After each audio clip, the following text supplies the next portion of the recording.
Black fungus बीमारी के मामले अजमेर में भी बढ़ने लगे हैं। डॉक्टर अनिल सामरिया ने बताया कि राज्य सरकार ने इसे महामारी घोषित किया है और इसके लिए तमाम व्यवस्थाएं अस्पताल में की जा रही है।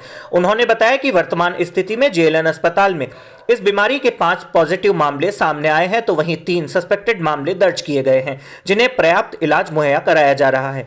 इसके लिए अलग से वार्ड बना दिया गया है, जहां डॉक्टर की टीम लगातार मॉनिटरिंग करते हुए सभी को इलाज मुहैया करवा रही है। आम जनता से उन्होंने अपील की है कि यह बीमारी छुआछूत की नहीं है, ऐसे में किसी को घबराने की आवश्यकता नहीं है, लेकिन इस महामारी से सतर्क रहने की आवश्यकता जरूर है। उन्होंने कहा कि कोविड-19 महामारी से पीड़ित लोगों को यह बीमारी निशाना बना रही है। हाई शुगर या फिर जिसकी रोग प्रतिरोधक क्षमता कम है, उन्हें इस बीमारी से बचकर रहना होगा और सतर्क रहने की आवश्यकता है।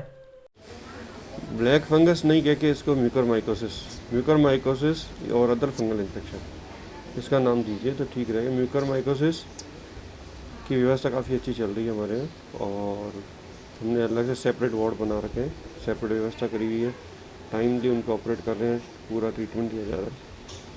हम अभी 5 पॉजिटिव पेशेंट हैं और 3 सस्पेक्ट, और ज़्यादातर सबका जो सस्पेक्ट है उनके बायोप्सी ली गई है और टिश्यू उसका कल्चर के लिए, टिश्यू डायग्नोसिस के लिए भेजा हुआ है माइक्रोबायोलॉजी डिपार्टमेंट। हमारे टाइमली उनको ऑपरेट और वो सारी सुविधा, चिकित्सा सुविधा उपलब्ध करा दी गई है। घबराने की आवश्यकता है लोगों को कोई घबराने की जरूरत नहीं है। म्यूकरमाइकोसिस कोई कंटामिनेशन डिजीज़ नहीं है कि एक दूसरे फैलती हो। ये बीमारी किसी छुआछूत की बीमारी नहीं है तो जो एक मरीज से दूसरों में फैल जाती है, ये बिल्कुल नहीं है, आप घबराओ नहीं। म्यूकरमाइकोसिस पहले भी हुआ करता था। म्यूकर के केसेस ज़्यादा देखने को इसलिए मिले हैं कि कोविड अपने आप में इम्यूनिटी डिक्रीज़ करती है।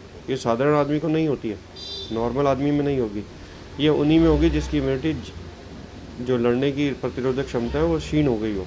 जैसे कोविड पेशेंट्स में है, अनकंट्रोल्ड डायबिटीज़ है, क्योंकि कोविड के 25 से 30% जो पेशेंट्स हैं वो डायबिटिक पेशेंट हैं, उन्हीं में जनरली देखने को मिल रही है। क्योंकि शुगर इतनी हाई लेवल रहती है, वो शुगर उसके ग्रोथ को प्रमोट करता है, क्योंकि इसके स्पोर्स होते हैं एनवायरनमेंट में उपलब्ध है।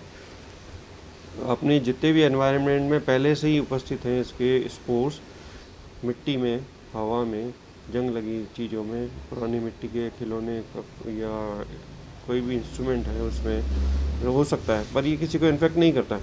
पर जहाँ हमारी इम्यूनिटी डाउन जाती है, स्पेशली डायबिटिक पेशेंट्स में या कैंसर के मरीज जो इम्यूनोसप्रेशन थेरेपी ले रहे हैं, ऑर्गन ट्रांसप्लांटेड पेशेंट जिसमें कि इम्यूनोसप्रेशन चल रहा है, उनकी इम्यूनिटी इतनी डाउन चली जाती है कि जो नॉर्मल स्पोर्ट्स हैं वो ग्रो कर जाते हैं। स्पेशली डायबिटिक पेशेंट में ज़्यादा ग्रोथ मिलती है क्योंकि उनको शुगर लेवल मिलती है ग्रोथ करने के लिए। तो म्यूकर से डरे नहीं, ये जनरली घबराने की ज़रूरत नहीं है कि हर किसी को हो जाए, ऐसा नहीं है। म्यूकर हमेशा इम्यूनोसप्रेशन पीपल में ही होगा, इम्यूनोसप्रेशन में जिसकी रोग प्रतिरोधक क्षमता लड़ने की कम हो गई हो, स्पेशली इन डायबिटिक पेशेंट्स में। आप अपनी शक्कर को अगर कंट्रोल रखेंगे, अच्छी टाइट ग्लाइसेमिक कंट्रोल रखेंगे, तो आपको इसके होने की संभावना बहुत क्षीण हो जाती है, निगन्य है, बिल्कुल नहीं के बराबर है। और ये नहीं कि सभी में हो रहा है, सब में नहीं हो रहा। इसका रेशो देखेंगे तो उसी पेशेंट में है जिसमें कि कोविड है, इम्यूनिटी क्षीण हो गई है, उसके ऊपर शुगर बहुत ज़्यादा लेवल कंट्रोल नहीं है। हाँ, हो सकता है स्टेरॉइड लेने से थोड़ा शुगर लेवल बढ़ता है तो और वो प्रमोट कर सकता है। स्टेरॉइड इतने सालों से यूज़ होता है, उसमें स्टेरॉइड पेशेंटों में कम देखा गया है कि वह ग्रोथ करती हो या फिर इतनी रिपोर्टेड नहीं है। तो ये कोविड ऊपर सुपर इम्पोज डायबिटीज़ और स्टेरॉइड की थेरेपी देने से ग्लूकोज की मात्रा बढ़ना, पर हम सबसे कंट्रोल कर सकते हैं।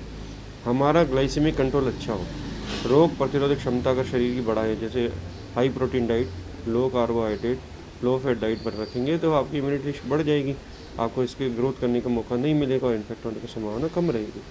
तो आप हमेशा सतर्क रहें, सजग रहें, घर पे रहें, मास्क लगा के रखें, सैनिटाइज करें, नियमों का पालन करें, तभी हम इससे बच सकते हैं। धन्यवाद।